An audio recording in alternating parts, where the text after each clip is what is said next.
Monsieur le secrétaire d'État, Monsieur le directeur général de la police nationale, mon général, directeur général de la gendarmerie nationale, Mesdames et Messieurs, directrices et chefs des inspections générales du ministère de l'Intérieur, Mesdames et Messieurs, il y a des textes qui changent la face du monde, des mots qui résonnent encore.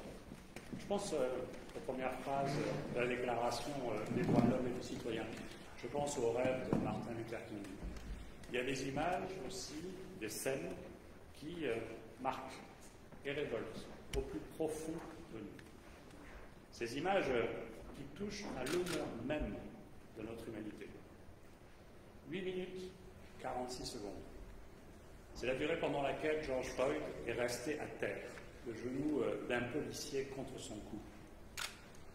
C'est la durée de l'agonie et de la honte, de la haine. C'est le temps qu'il a fallu pour asphyxier l'honneur. Depuis, la colère de Minneapolis s'est étendue à tous les continents. Partout, des rassemblements où l'émotion et la conscience ont, pour un temps, suspendu la raison sanitaire ont eu lieu. Partout, des femmes et des hommes, souvent jeunes, se sont rassemblés pour pousser un puissant cri contre le racisme, contre la haine, contre toutes les discriminations. Ce cri, je l'entends. Ce cri, comme tant de Français, résonne en moi. Le racisme n'a pas sa place dans notre société, pas sa place en République. Il se cache derrière 1000 oripeaux, 1000 visages. Il prend sans forme et sans prétexte. Mais c'est en réalité un mal abject, un mal insupportable, un mal qui divise, oppose et bientôt blesse et tue. Dans ces manifestations, il y a parfois eu des dégradations, des violences, fruits de l'action d'une minorité. Je le regrette et je le condamne fermement. Dans ces manifestations, en France, comme partout où elles se sont tenues, j'ai entendu, lu souvent, des critiques de nos forces de l'ordre. J'ai entendu des accusations, j'ai entendu des mises en cause, j'ai vu une défiance, une hostilité, voire plus quelquefois. Aujourd'hui, je ne souhaite pas alimenter le cercle vicieux de l'outrance, qui fait qu'à chaque réponse, on se comprend un peu moins. Dans ces instants, n'oublions jamais ce que nous sommes. Le peuple français, uni dans la République, rassemblé autour de nos valeurs communes, liberté, égalité, fraternité.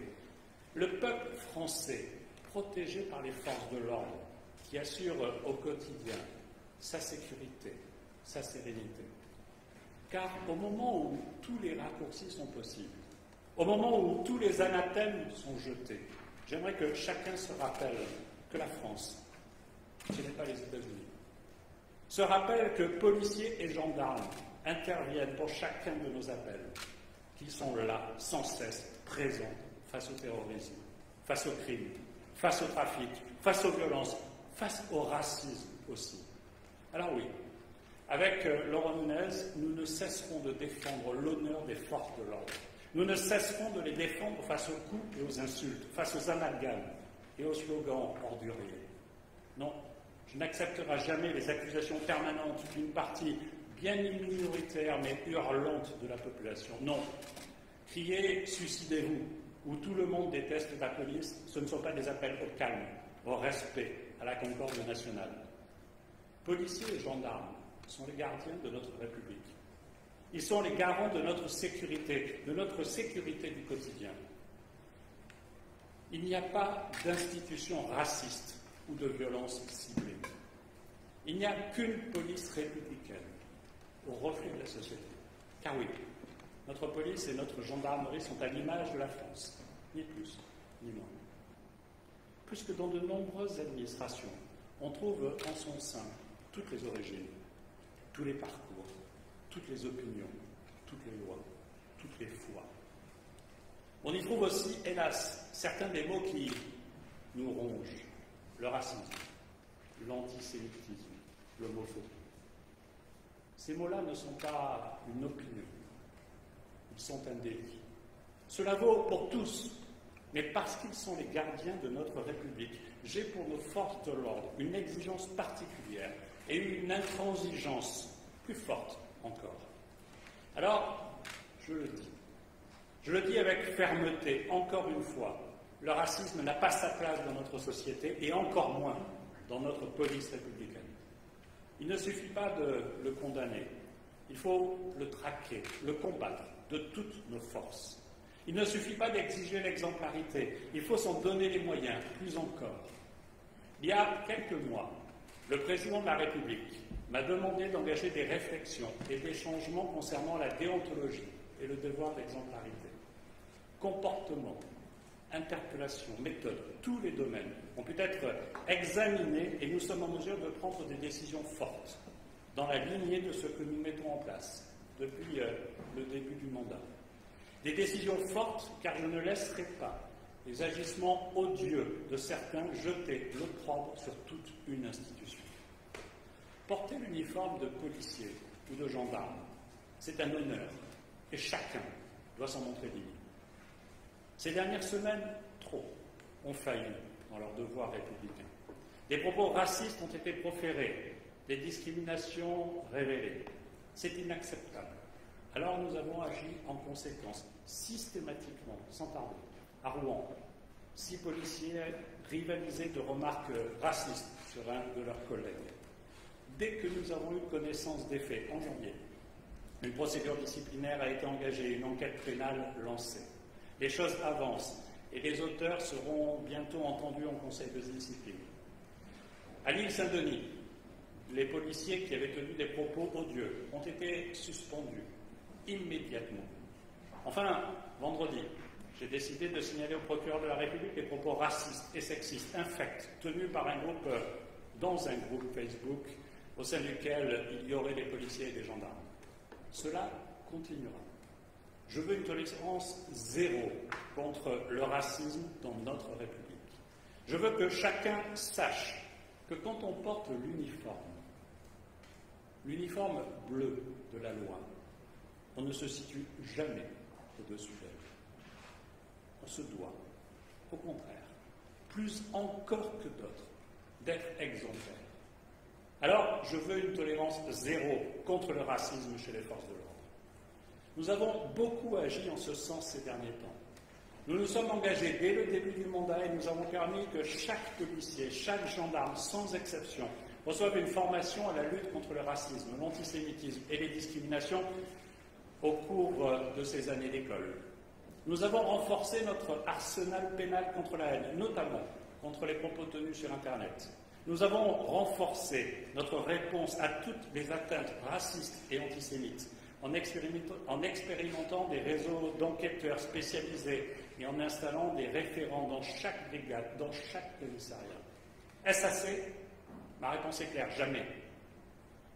Nous n'en ferons jamais assez contre la haine. C'est pourquoi j'ai adressé vendredi aux directeurs généraux de la police nationale, de la gendarmerie nationale, de la sécurité intérieure et aux préfets de police une instruction qui ne souffre d'aucune ambiguïté. Aucun accro à la déontologie ne peut être toléré. Aucun raciste ne peut porter dignement l'uniforme de policier ou de gendarme. Aussi, j'ai demandé à ce qu'une suspension soit systématiquement envisagée pour chaque soupçon avéré d'actes ou de propos racistes. Je veux également que les procédures disciplinaires soient toujours engagées en parallèle des procédures pénales. Je sais aussi, dans l'action de nos forces de l'ordre, combien les contrôles d'identité menés par nos forces sont parfois perçus comme ciblés. Un contrôle, c'est la vérification d'une identité afin de prévenir une atteinte à l'ordre public ou dans le cadre d'une recherche ou de la poursuite d'une infraction. Ce n'est pas une note de gueule. C'est non plus pas une sanction pour un regard ou une opération menée en fonction de la couleur de peau. Ça, c'est insupportable. J'ai donc décidé d'adresser une instruction à tous les services de police et de gendarmerie afin de rappeler le cadre des contrôles d'identité et de veiller à ce qu'il ne soit jamais le paravent des discriminations. J'y rappelle que chaque policier et gendarme doit porter visible son rideau et je demande également que l'usage des caméras piétons soit renforcé lors des contrôles d'identité. S'il y a encore des services où le nombre de contrôles d'identité reste un critère d'évaluation d'activité, je demande qu'il y soit mis un terme immédiatement. Je crois enfin que nous devons former mieux, toujours mieux. Nous devons accentuer et améliorer notre formation initiale et continue. Nous travaillons en partenariat avec la délégation interministérielle de la lutte contre le racisme, l'antisémitisme et la haine anti-LGBT et avec les associations, en particulier la LUCRA. Beaucoup de choses ont déjà été faites et de nombreuses associations interviennent d'ores et déjà devant nos forces de l'ordre. Je pense aussi à ces moments si particuliers de formation au mémorial de la Shoah ou à Drancy, pour rappeler à chacun ce que signifie réellement la haine. Nous misons sur la formation continue. Nous croyons en elle. Et c'est avec elle que nous agissons, parce qu'elle permet de maintenir la vigilance tout au long de la carrière, d'accompagner les nouveaux entrants et de sensibiliser parmi les cadres intermédiaires et dans la hiérarchie, celles et ceux qui ont rejoint les rangs de la police et de la gendarmerie à une époque où ces faits, ces comportements étaient tus. C'est la raison même pour laquelle nous avons choisi de miser sur la formation continue des forces de l'ordre. Nous allons développer de nouvelles idées et de nouveaux formats. Dès jeudi, je m'entretiendrai avec le président de la LICRA et nous étudierons le cadre d'un partenariat de formation renouvelé et fortifié. Je veux aussi que nous disposions de signaux d'alerte. Et je rappelle à chaque policier, à chaque gendarme, je le rappelle aussi aux hiérarchies, avec un rôle si particulier, que chacun doit signaler tout comportement raciste ou discriminant. Pour y parvenir, j'ai donc décidé que l'évaluation de la formation continue des policiers et gendarmes intégrerait désormais la sensibilité aux non-discriminations. Enfin, je ne crois pas que nous pourrons réussir à nous attaquer à de telles questions sans construire cela avec les forces de l'ordre elles-mêmes. Je souhaite réfléchir avec elles. C'est pourquoi je recevrai avec Laurent Munaez très prochainement les organisations syndicales de la police nationale et les instances de concertation de la gendarmerie. Mesdames et messieurs, ces travaux que j'ai engagés de longue date, je les assume. Ils s'incarnent aujourd'hui par des actes forts, nécessaires, car ils sont au fondement de la confiance entre forces de l'ordre et population. La confiance. Voilà justement ce qui devrait être le maître mot du lien entre chaque agent des forces de l'ordre et chaque citoyen. Voilà le seul sentiment que devrait inspirer l'uniforme de nos policiers et de nos gendarmes. Bien sûr, je sais qu'une grande part de nos concitoyens savent pouvoir compter sur les forces de l'ordre et admirent leur engagement à toute épreuve. Récemment, les chercheurs de l'université Savoie-Mont-Blanc ont interrogé de 48 000 personnes de tous âges et de tous horizons, ayant eu un rapport avec la police et la gendarmerie. 12 800 parmi eux ont contribué à l'étude.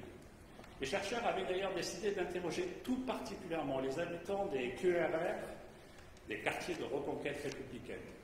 Vous savez, ils représentent 2% de la population française, mais ils sont 10% de ceux qui ont été sondés.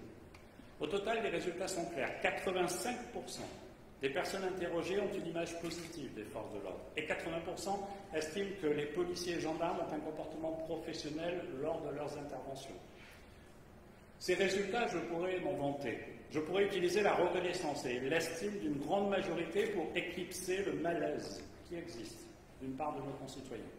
Il n'en est pas question. Je ne serai satisfait que lorsque 100% des Français répondront favorablement à ces questions. Je ne serai satisfait que lorsque nous pourrons cesser de nous demander comment nous sommes passés de « Vive la police » scandé lors des manifestations en suivant les attentats de Charlie Hebdo au slogan et aux heures de ces derniers jours. Une part de la réponse à cette question réside dans le lien que nous devons nouer, voire renouer, entre forces de l'ordre et habitants dans certains territoires de notre République. Bâtir une police de la confiance qui inspire le respect et non la peur. Voilà l'objectif que le président de la République et le Premier ministre m'ont donné. Voilà l'objectif que nous poursuivons depuis le début du mandat. C'est le sens de la police de sécurité du quotidien mise en place depuis 2017, qui replace policiers et gendarmes sur le terrain, au contact de la population, à leur écoute aussi. C'est le but de la vaste réflexion engagée depuis l'été dernier autour du schéma national du maintien de l'ordre. C'est l'objectif de la conférence des citoyens, panel représentatif de la société française que j'ai réuni à Beauvau 2 fois, 2 week-ends de janvier, pour réfléchir spécifiquement au rapport entre la police et la population. Il s'agissait d'un exercice inédit de consultation, de concertation. Ce fut un exercice précieux, car chacun avait pu faire part librement de son histoire, de son expérience avec les forces de l'ordre. Mais dans l'histoire de ce lien entre police et population, il y a des événements, il y a des souvenirs encore vifs, il y a des noms aussi. Des noms qui sont synonymes de soupçon, de doute et parfois de colère. Récemment, l'année, Gabriel a marqué de nombreux Français. Je suis moi-même troublé par les témoignages que j'entends. La lumière sera faite et les déclarations des policiers sont en ce moment confrontées aux expertises médicales. Je ne suis pas homme à m'exprimer sur les affaires en cours. La justice est saisie. Les enquêtes continuent. C'est à la justice et à elle seule d'établir les faits et les responsabilités. Car je crois en la justice des tribunaux, en la justice des lois, pas en celle de Twitter ou des commentaires instantanés. Mais cela ne veut pas dire que nous devrions être sourds aux questions soulevées par la colère. Bien sûr, policiers et gendarmes doivent parfois recourir à la force. Je veux être clair, car je refuse les amalgames. Faire cesser des dégradations ou des jets de projectiles, ce n'est pas une violence. Poursuivre ou interpeller l'auteur d'un crime ou d'un délit, ce n'est pas une violence. S'interposer dans une bagarre ou répondre à des tirs, ce n'est pas une violence. C'est la mission des policiers et des gendarmes, celle de protéger les Français. Et parfois, cela ne peut se faire avec la simple force des mots. Mais ce qui différencie le recours légitime à la force de la violence hors de tout cadre, c'est le respect des règles claires, c'est l'exemplarité, c'est la déontologie. Après le décès de Cédric Chouviat, lors de son interpellation, j'avais rencontré sa famille. Et je leur avais annoncé la création d'une mission conjointe entre police et gendarmerie pour passer en revue nos méthodes d'interpellation et leurs risques, pour qu'un tel drame ne puisse plus survenir. La police française, ce n'est pas la police américaine. Mais des questions légitimes se posaient. Après plusieurs mois de travail, la mission a pu me rendre ses conclusions. Et j'ai décidé de prendre des mesures, car personne ne doit risquer sa vie lors d'une interpellation. La méthode de la prise par le cou, dite de l'étranglement, sera abandonnée et ne sera plus enseignée dans les écoles de police et de gendarmerie. C'est une méthode qui comportait des dangers. Par ailleurs, si un policier ou un gendarme doit maintenir quelqu'un au sol lors de son interpellation, il sera désormais interdit de s'appuyer sur sa nuque ou son cou. À l'issue de cette mission, j'ai également demandé à ce que police et gendarmerie unifient leur enseignement et leurs méthodes d'interpellation. Il existait encore quelques différences, elles n'ont plus lieu d'être. Enfin, j'ai souhaité qu'un effort particulier soit mené concernant la formation continue des policiers et des gendarmes sur le terrain. Les gestes techniques ne doivent pas s'oublier. Policiers et gendarmes devront désormais obligatoirement suivre une formation annuelle, sans quoi ils ne pourront plus intervenir sur la voie publique. Ce sont des engagements forts. Ils minimisent les risques considérablement, tout en permettant aux policiers et gendarmes d'accomplir leur mission. Mesdames et messieurs, je n'oublie pas que pour construire cette police de la confiance, nous devons agir aussi sur ce sentiment d'impunité ou d'injustice parfois exprimé. Je veux d'abord mettre un terme aux idées reçues et souvent véhiculées, selon laquelle les forces de l'ordre ne seraient jamais sanctionnées pour certains de leurs agissements et que l'IGPN agirait comme une grande blanchisseuse. Ça n'est pas vrai. C'est faux. Je n'ai de cesse de rappeler aux policiers et aux gendarmes leur devoir d'exemplarité. Et les choses sont claires. Chaque soupçon doit mener à une enquête et chaque faute doit mener à une sanction. Les rapports de l'IGPN et de l'IGGN ont été publiés aujourd'hui même. Ils mettent en avant le travail des enquêteurs et leur réactivité. Ils soulignent l'importance des formations dispensées par les inspections. Ils rappellent également quelques chiffres qui coupent court aux accusations. Rien qu'en 2019, la police a prononcé 1678 sanctions à l'égard des policiers. Concernant les gendarmes, ce sont plus de 2000 sanctions qui ont été prononcées l'année dernière. Non, il n'y a pas d'impunité. Mais ce n'est pas pour autant que tout est parfait. J'ai décidé de demander au déontologue du ministère de l'Intérieur, Christian Vigourou, conseiller d'État, ancien directeur de cabinet de la garde des Sceaux, Christiane Taubira, de présider une mission sur les actes et propos racistes et discriminants au sein de la police. Elle fera le point sur les cas recensés ces 3 dernières années, sur leur traitement et sur la transparence vis-à-vis du public. La mission pourra suivre le déroulement de chaque enquête sur des faits de racisme et de discrimination et faire des propositions sur nos méthodes.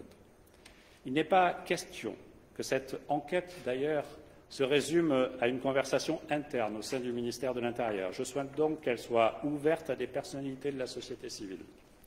En parallèle, j'ai décidé de lancer une réforme en profondeur des inspections du ministère de l'Intérieur.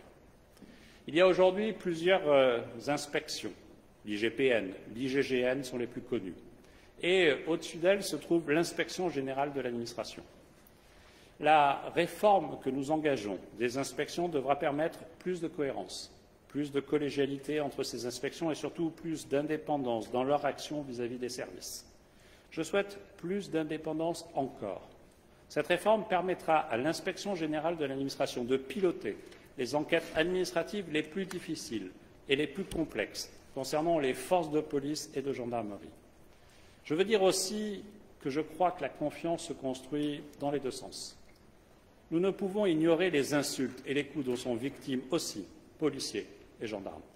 Nous devons les aider, les accompagner. J'ai aussi demandé au directeur général de la police nationale et au directeur général de la gendarmerie nationale de rencontrer les organisations syndicales pour l'un et le Conseil supérieur de la fonction militaire pour l'autre, pour faire des propositions s'agissant de leur protection juridique chaque fois que ce sera nécessaire.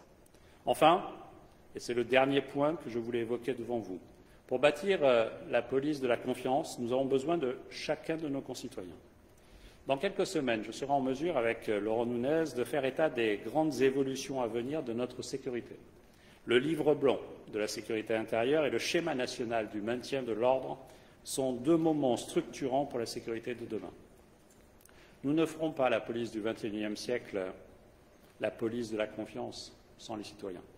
Je l'évoquais un peu plus tôt dans mon propos. J'avais réuni en janvier un panel de Français représentatifs de notre population, avec pour seul bagage leur histoire personnelle avec la police. Ils nous avaient fait part de leurs réflexions, de leurs critiques, de leurs idées pour améliorer les rapports entre forces de l'ordre et population. J'ai décidé de retourner devant eux, début juillet, pour leur présenter non seulement les orientations du livre blanc de la sécurité intérieure, mais aussi le schéma national du maintien de l'ordre. C'est un signal fort. Ainsi, les Français sont co-auteurs de notre stratégie. Nous construisons avec eux, quel que soit le domaine. Mesdames et messieurs, chaque jour, en France, policiers et gendarmes luttent contre le racisme, l'antisémitisme, l'homophobie, luttent contre tous les visages de la haine. Chaque jour, ce sont eux qui mènent l'enquête, démantèlent les trafics, interviennent contre les violences sexuelles et sexistes. Chaque jour, ce sont eux qui permettent à 1000 événements de se tenir sans heurts et qui permettent à la liberté d'expression de s'exprimer dans les cortèges. Chaque jour, ce sont eux qui traquent les réseaux terroristes, recueillent les renseignements et nous protègent face aux attentats. Ces réalités, ne les oublions pas. Ne les perdons jamais de vue. Si je suis intervenu aujourd'hui devant vous, c'est aussi pour les femmes et les hommes de la police et de la gendarmerie, pour que leur engagement ne soit plus jamais minimisé, masqué, oublié à cause des agissements de quelques brebis galeuses. Cela ne doit plus arriver. J'ai confiance. Confiance dans la police, confiance dans la gendarmerie. Je suis fier. Je suis fier aussi d'être à la tête de ce ministère, fier de ces femmes, fier de ces hommes qui le font vivre, fier. Et j'attends d'eux le meilleur, l'exemplarité, l'éthique. Mon rôle est de porter cette exigence haut et fort pour les défendre, pour défendre la police, pour défendre la gendarmerie. C'est pour eux que j'engage ces chantiers en profondeur, que je demande la suspension systématique des auteurs de propos racistes, que je rappelle le cadre des contrôles d'identité, que je renforce les formations, que j'interdis certains gestes dangereux et que je lance une réforme en profondeur des inspections. Depuis 30 ans, j'entends revenir ces accusations de racisme, d'homophobie, de sexisme, de discrimination au sein de la police et de la gendarmerie. Chaque manquement à l'éthique, c'est une blessure dans la confiance entre nos forces de l'ordre et les Français. Chaque remarque raciste, chaque discrimination, c'est une plaie ouverte dans notre pacte républicain. Alors ce combat, je n'ai pas l'intention de l'occulter. Je n'ai pas l'intention de le mettre sous le tapis et d'ignorer les déviances infectes de ceux qui salissent le travail de toute une institution. Ce combat, je m'y engage totalement, je m'y engage de front, je m'y engage parce que la lutte contre les discriminations est le cœur de mon engagement politique. Je m'y engage parce que ce n'est pas seulement de l'exemplarité et de la transparence que nous devons porter, mais c'est aussi la fierté de ce que nous sommes, de faire nation tous ensemble, police et citoyens. Je demande à chaque policier, je demande à chaque gendarme de m'aider à combattre le racisme, l'homophobie, le sexisme, en un mot, de m'aider à combattre la haine, où qu'elle soit, d'où qu'elle vienne. Je sais pouvoir compter sur leur engagement sans faille. Je sais qu'ils peuvent compter aussi sur le soutien des Français. Je vous remercie.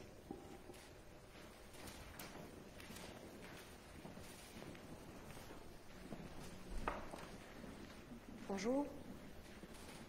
Noémie Schulz, CNews. Vous avez parlé de l'interdiction de certaines pratiques d'interpellation. Vous n'avez pas parlé du plaquage ventral, qui est pourtant celle qui est mise en cause dans certaines affaires, notamment l'affaire Cédric Chouviat. Pour quelle raison? En fait, le plaquage ventral n'est pas une technique qui existe en soi. C'est une évocation très régulière, mais celle qui peut causer des dommages graves, selon l'étude qui est arrivée, celle qui consiste à étrangler une personne. Pour menotter une personne quand elle est interpellée, la meilleure façon est de le positionner au sol avec les mains dans le dos et de mettre les menottes. C'est une technique qui est apprise, qui ne s'appelle pas le plaquage ventral. Et donc nous retirons dans la technique ce qui pourrait prêter à risque. Bonjour, Zinamed Chaouch pour Quotidien.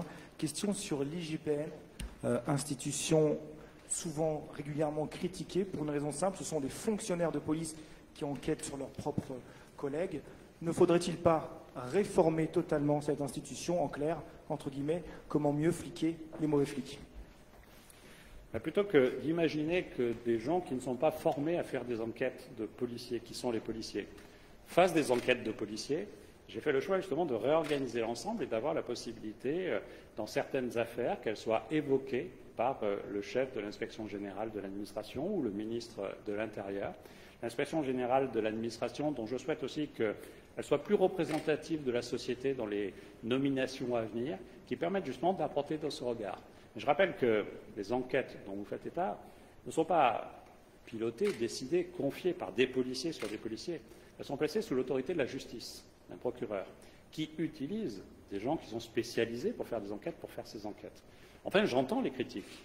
Mais ce que je sais, c'est que dans nos maisons, que ce soit la police ou que ce soit la gendarmerie, l'IGPN ou l'IGGN sont particulièrement craintes.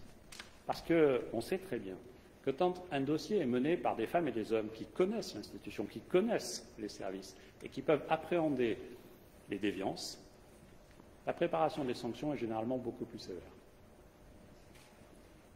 Bonjour Monsieur le Ministre, Rémi Buzine, journaliste pour Brut.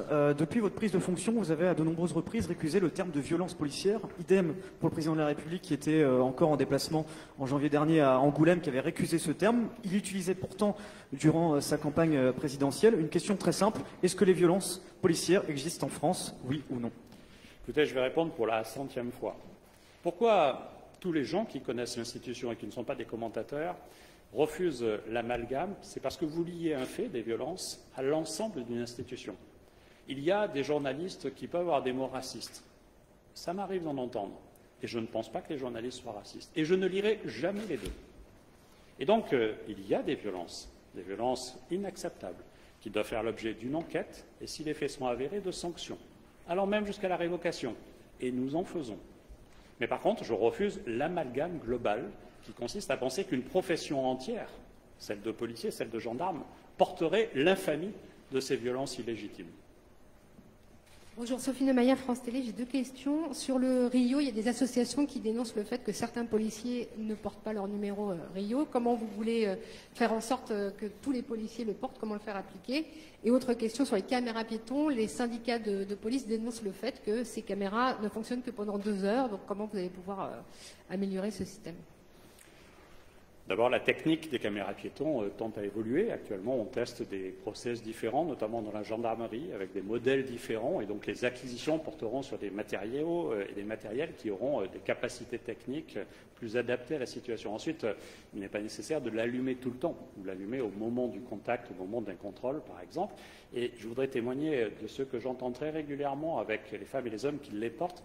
C'est pour eux un outil de protection et de prévention. Le rapport avec ceux qui, des fois, seront en face et peuvent les provoquer, change dès lors qu'ils allument la caméra piéton. D'ailleurs, c'est un dispositif que j'ai décidé d'étendre aux pompiers, parce que je suis convaincu que c'est aussi un outil de protection. Donc, nous ferons évoluer le matériel sur ce sujet-là, parce que nous pensons que c'est effectivement la bonne solution qui crée de la mémoire et qui crée aussi une certaine distance nécessaire sur le sujet.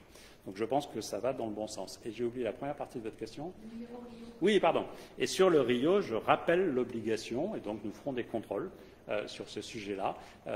J'indique d'ailleurs que si une personne contrôlée, je ne parle pas des associations, mais une personne contrôlée se heurte au refus d'identification, elle peut le signaler.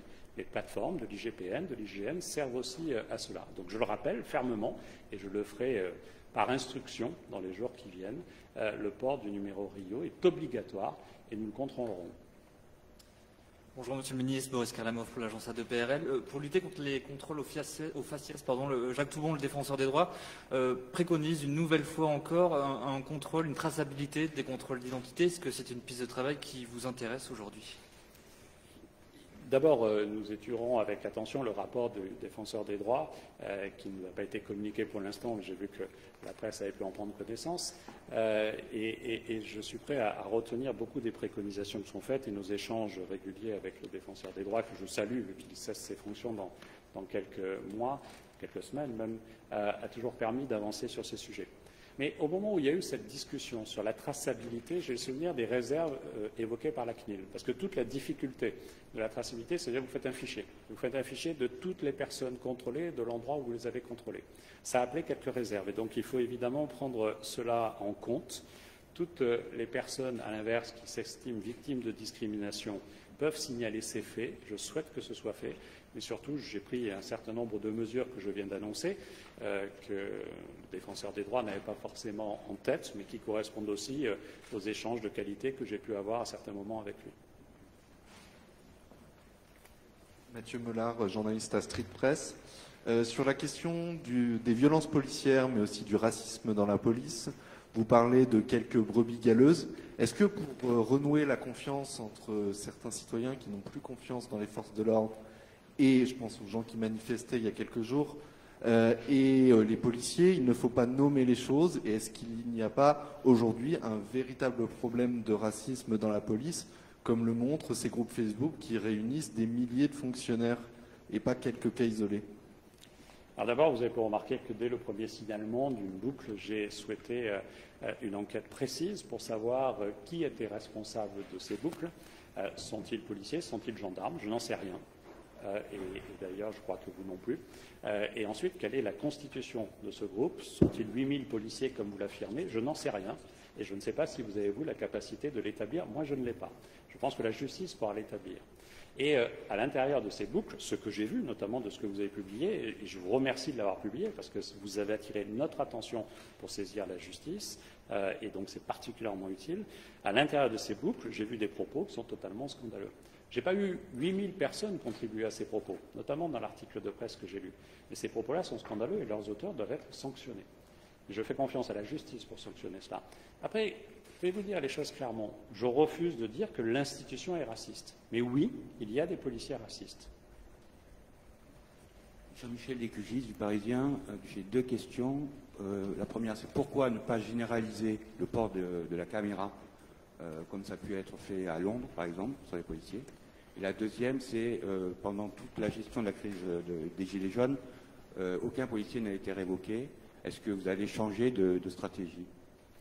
Alors d'abord, pour révoquer des policiers, non, mais pour révoquer les policiers, il faut l'aboutissement d'enquêtes. Ces enquêtes sont en cours. Vous avez pu noter que 2 policiers avaient fait l'objet d'un procès en correctionnel. Ils ont fait l'objet de peines. Je n'ai pas à me prononcer sur le quantum de ces peines.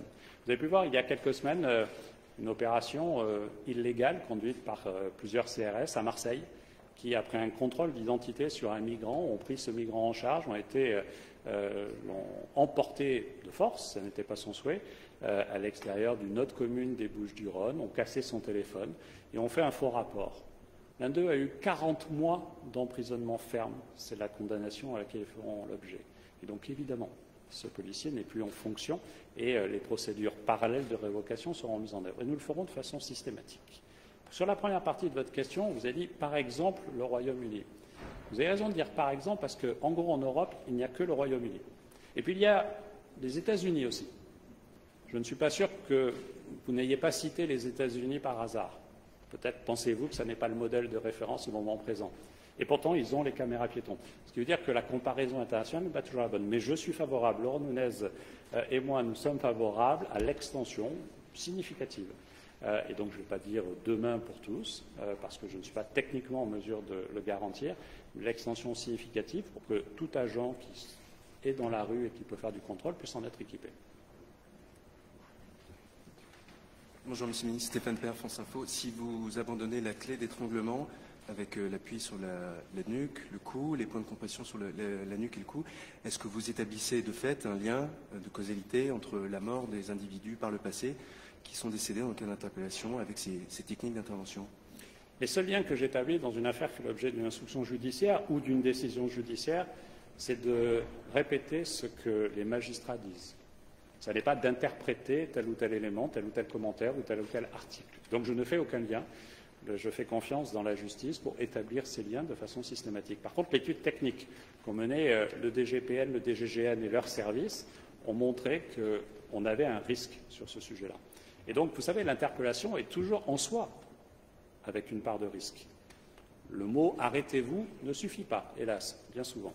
Et donc, à partir de là, il faut diminuer au maximum ces risques tout en gardant l'efficacité des moyens d'intervention pour la police ou pour la gendarmerie. Et donc, ils m'ont fait des préconisations techniques qui permettent d'éviter ce risque-là, d'opter pour d'autres méthodes qui sont déjà utilisées et qui permettent d'interpeller, parce que c'est essentiel. Et donc, j'ai suivi leurs recommandations.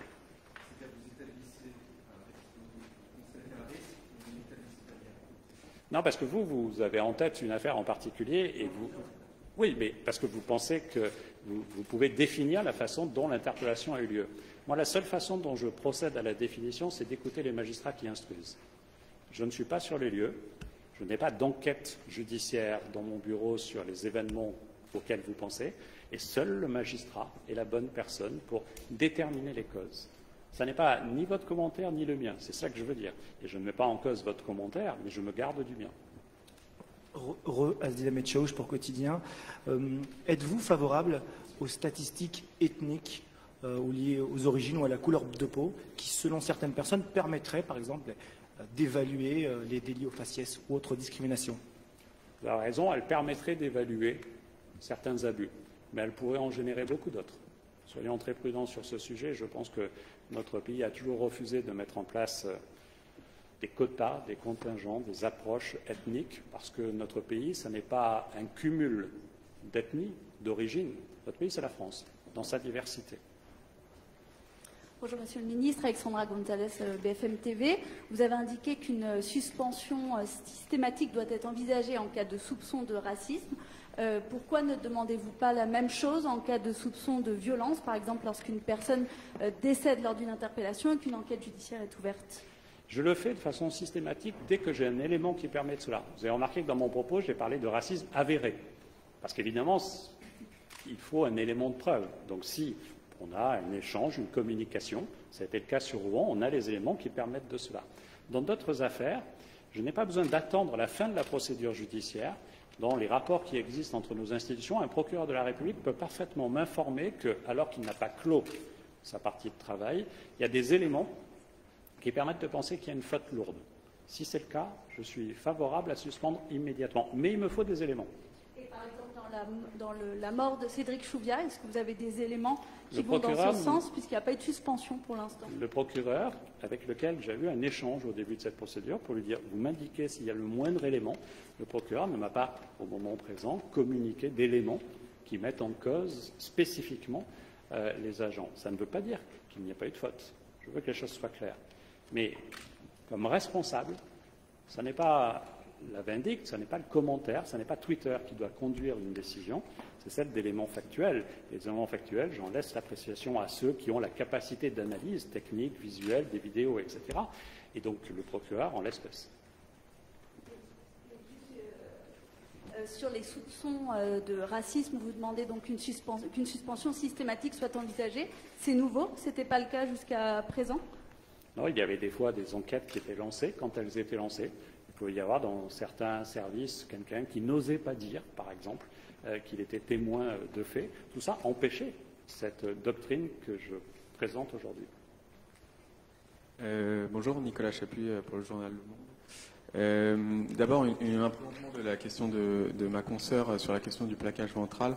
Vous avez joué sur les mots en disant que ce n'était pas une technique qui était enseignée en école de police. Non, j'ai pas joué sur les mots. Ce qui est vrai, il n'y a pas de cours de plaquage ventral. Excusez-moi, je n'ai pas joué sur les mots. J'ai répondu précisément la technique de l'étranglement. Après, je peux commenter vos commentaires, mais ce n'est pas l'objectif. L'objectif, c'est de parler de ce qui est enseigné et ce qui est pratiqué. Ce que nous avons vu, par exemple, aux États-Unis pendant 8 minutes 46, ce n'est pas la technique d'un plaquage ventral. Et donc j'ai précisément parlé des techniques pratiquées, des techniques mises en cause qui peuvent susciter le décès d'une personne. Ma collègue a posé une question sur la technique du plaquage ventral. Vous avez dit que cette technique n'était pas enseignée en tant que telle.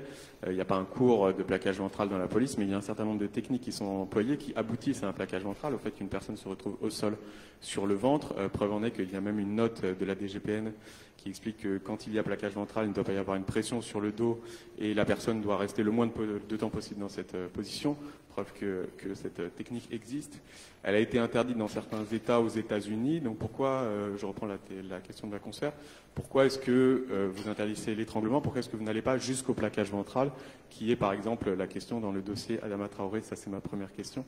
Ma deuxième question, vous avez parlé de la mission de déontologie. Je n'ai pas bien compris si les mesures que vous annoncez aujourd'hui, c'est le résultat de la réflexion que vous avez demandé Emmanuel Macron en janvier, mais vous allez peut-être le préciser. Le défenseur des droits, qui s'occupe de déontologie aussi, a annoncé ce matin qu'à 36 reprises depuis qu'il est en place, il a saisi le gouvernement pour demander qu'il y ait des mesures qui soient prises à l'encontre de membres des forces de l'ordre dans des dossiers précis. Et à 36 reprises, il n'a pas eu de réponse depuis 6 ans. Est-ce que vous avez une autorité qui s'occupe de déontologie? Est-ce que le fait qu'elle ne soit pas écoutée est un problème? Et enfin, dernière question, sur le dossier Adama Traoré, vous avez précisé à de nombreuses reprises pendant cette conférence de presse qu'il devait y avoir une séparation très nette entre les affaires judiciaires et le gouvernement, que vous n'aviez pas à intervenir dans les affaires judiciaires. Or, ce matin, Emmanuel Macron a demandé à Nicole Belloubet de se pencher sur l'affaire Adama Traoré. Qu'est-ce que ça veut dire? Est-ce que vous pouvez nous expliquer en quoi le gouvernement et la ministre de la Justice doivent se pencher sur une enquête judiciaire en cours? Qu'est-ce que ça veut dire? Merci. Vous savez, je crois qu'on peut faire tous les procès à tout le monde tout le temps. Quand j'ai reçu la famille de Cédric Chouviat, nous étions déjà en phase judiciaire. Je les ai reçus avec toute la difficulté pour elle, la famille, de venir ici. Et à ce moment-là, je n'ai pas le souvenir que vous m'ayez reproché cela. Aujourd'hui, il y a une émotion. Le président de la République a sollicité de la garde des Sceaux, le Premier ministre aussi, nous en avions parlé hier après-midi aussi avec Nicole Belloubet, pour indiquer ce dont elle dispose comme information. Et vous savez que la garde des Sceaux ne pilote pas l'enquête. Et donc, notre volonté, c'est celle de la transparence totale. Au moment où je vous parle, il y a quelques minutes, le procureur de la République a fait un communiqué de presse qui a donné un certain nombre d'éléments. Je pense que face aux emballements, aux commentaires, aux certitudes, assumées, affirmées, seul compte la vérité et la transparence. Donc il nous faut faire plus de transparence encore. C'est une invitation à cela que le président nous a enjoint sur l'ensemble de ces sujets, y compris sur la déontologie. Et donc c'est, pour répondre à votre deuxième question, la mission que je vais confier et que j'ai annoncée à M. Vigouroux. C'est celle de travailler sur la façon dont, justement, quand il y a des enquêtes sur le sujet dont on parle, elles puissent aussi être le plus transparentes possible. C'est un défaut qu'on peut avoir dans cette institution. de produire des sanctions et de ne pas communiquer, souvent parce que c'est des questions personnelles aussi. Je n'ai pas en tête qu'un grand journal qui licencierait un collaborateur communique sur le collaborateur. Il faut trouver ce point de limite. Mais moi, je suis pour plus de transparence. Et ça fait partie des missions que je veux confier à Christian Vigourou. Et ce que j'ai présenté à l'instant, c'est le résultat de travaux qui sont engagés depuis au moins un an dans ce ministère, certains plus récents, par exemple sur les gestes techniques. Et sur le premier volet, j'aurais pu vous dire le plaquage ventral qui implique l'étranglement est arrêté. Mais j'ai préféré rester sur des techniques qui sont enseignées dans la police et la gendarmerie, et non pas sur du commentaire. Mais nous aboutissons au même résultat. Celui qui accepte l'idée que pour interpeller une personne et pour la menotter, il faut la coucher au sol. Vous savez très bien la difficulté de certaines interpellations. Et la meilleure façon, y compris pour ne pas la blesser, c'est la personne est neutralisée au sol et on la menotte. Vous savez que dans l'essentiel des cas, les interpellations ne se font pas avec ce niveau d'interpellation et de force légitime qu'il faut mettre en œuvre. Mais dans certains cas, oui. Et donc, il faut aussi donner ces moyens-là. Par contre, il y a une partie des techniques qui, d'après l'expertise, ce n'est pas la mienne, de ceux qui connaissent cela, pouvaient faire prendre un risque. Ce sont celles-ci dont je demande qu'elles ne soient plus pratiquées, plus enseignées, et qu'on s'adapte justement aux évaluations techniques qui sont faites.